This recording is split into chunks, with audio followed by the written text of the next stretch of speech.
Breakfast ఏం చేస్తా ఉండవు మమ్మీ? చపాతీ పొటాటో పల్లిం చేస్తా ఉండాను. పొటాటో అంటే ఉత్తి పొటాటోనే కాదు, ఇది పొటాటో ఒక 3 క్యాప్సికము, క్యారెట్ ఒకటి, ఆనియన్ కొంచెం ఎక్కువ వేసుకుంటా ఉన్నాను. ఆనియన్, గ్రీన్ చిల్లీ, ఒక 2 టమాటో పెట్టుకొని ఆయిల్ వేసుకుంటాము, జీలకర్ర వేసుకుంటాము, ఆనియన్ చిల్లీ వేసుకొనేస్తాం, సాల్ట్ వేసుకుంటాము, స్పూన్ పసుపు పొడి, క్యారెట్ వేసుకొనేస్తాము.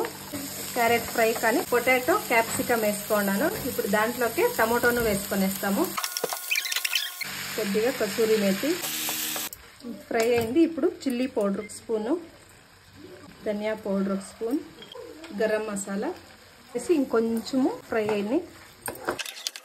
పొటాటో బాగా ఉడికిపోయింది. ఇప్పుడు ఇట్లా కొద్దిగా స్మాష్ చేసుకోండి ఆ పీసెస్ని, చపాతీలో తినేకి బాగుంటుంది. లాస్ట్లో కొత్తిమీర కొంటాం. క్యాప్సికమ్, పొటాటో, క్యారెట్ పల్లిం రెడీ అయిన చపాతీకి.